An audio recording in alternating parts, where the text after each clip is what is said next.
dans les montagnes et les canyons de la région de l'Amou, dans des abris... De nombreuses autres cartes.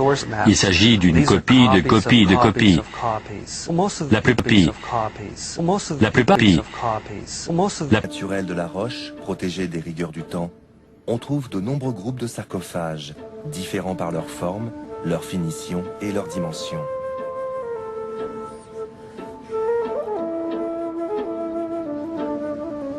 Ils ont tous une certaine apparence humaine, bien que, selon certains chercheurs, ils pourraient être aussi une représentation phallique. La tête serait alors le gland libéré du prépuce. De nombreuses autres cartes. Il s'agit d'une copie de copie de copie. La plupart des spécialistes pensent Kaufmann-Doig distingue plusieurs types basiques de sarcophages.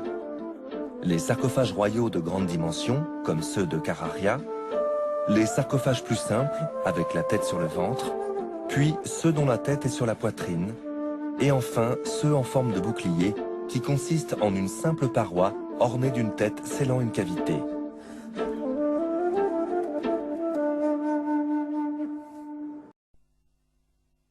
Turc Piri Reis, qui représente des parties du monde supposées inconnues à son époque. Christophe Colomb n'a exploré que les Caraïbes. Il n'a pas exploré la pointe de l'Amérique du Sud qui débouche sur l'Antarctique, loin s'en faut. Pourtant, ces cartes représentent toute cette partie du globe de manière très précise. Et ce, bien avant que Colomb et les autres explorateurs européens ne s'y rendent. Cette carte, qui date de plusieurs siècles, indique la conformation exacte de la terre de la Reine Maude, qui est aujourd'hui ensevelie sous une couche de glace de près d'1 kilomètre d'épaisseur. Or, nous-mêmes, nous ne connaissons cette conformation que depuis 1949. C'est un vrai mystère. Les cartographes ont longtemps cogité sur l'étrange projection utilisée dans ces cartes. Elle s'apparente à celle employée dans les sous-marins nucléaires modernes qui calculent le monde en fonction de leur éloignement par rapport à un point de départ. Dans le cas présent, ce point est Sienne, l'actuelle ville égyptienne d'Assouan, foyer des cartographes de l'Antiquité. La carte semble déformée, mais ce n'est qu'une apparence. Elle fournit en fait une image précise de cette région de la planète. Mais ce n'est pas tout. À mon sens, la principale caractéristique de la carte de Piri Reis est qu'elle indique la longitude.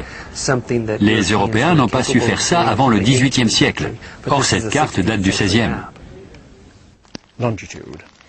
L'histoire de la longitude commence sur ces plages en 1707, alors que la flotte anglaise vient de quitter la Méditerranée en direction des côtes britanniques. À l'époque, on n'a pas de mal à calculer sa position par rapport au nord ou au sud. Il suffit de mesurer l'angle entre la surface de la Terre, le Soleil et les étoiles. En revanche, on ne sait pas calculer la longitude, c'est-à-dire la position par rapport à l'est ou à l'ouest. L'amiral anglais se met en colère lorsqu'un marin originaire du sud-ouest de l'Angleterre lui dit qu'il est à 20 milles trop loin à l'est et que la flotte risque de s'échouer sur les côtes. Ses officiers lui assurent que la flotte fait bonne route et l'amiral fait pendre le marin pour insubordination. Au moment de sombrer, l'amiral a dû regretter de ne pas l'avoir écouté. Des milliers d'autres bateaux ont déjà sombré. Mais la perte d'une flotte entière va accélérer la quête d'un instrument capable de mesurer la longitude avec précision. Il faudra encore attendre 2 générations avant d'y parvenir. Pourtant, la carte de Piri Reis, tracée 250 ans plus tôt, indique bel et bien les longitudes. Sur la carte de Piri Reis, une mention indique qu'elle a été compilée à partir de nombreuses autres cartes. Il s'agit d'une copie de copie de copie. La plupart des spécialistes pensent que ces cartes remontent au moins à l'époque d'Alexandre le Grand.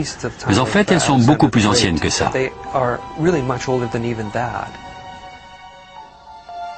Des cartes du monde tracées des siècles avant qu'on sache naviguer sur les océans. Les Chachapoyas étaient d'éminents guerriers. Depuis leur maison sur les hauteurs, ils voyaient facilement arriver l'ennemi.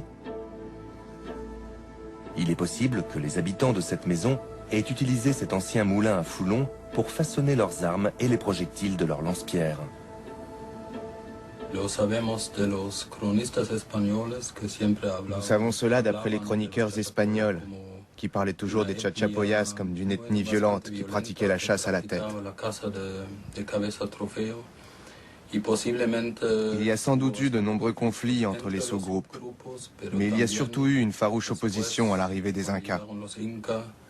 Les Chachapoyas ont férocement défendu leur liberté.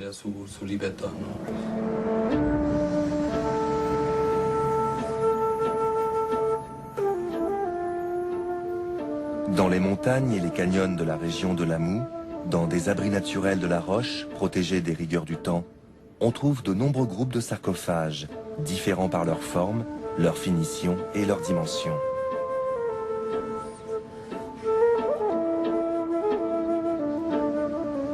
Ils ont tous une certaine apparence humaine, bien que, selon certains chercheurs, ils pourraient être aussi une représentation phallique. La tête serait alors le gland libéré du prépuce. Kaufmann-Doig distingue plusieurs types basiques de sarcophages. Les sarcophages royaux de grande dimension, comme ceux de Carrara, les sarcophages plus simples, avec la tête sur le ventre, puis ceux dont la tête est sur la poitrine, et enfin ceux en forme de bouclier, qui consistent en une simple paroi ornée d'une tête scellant une cavité.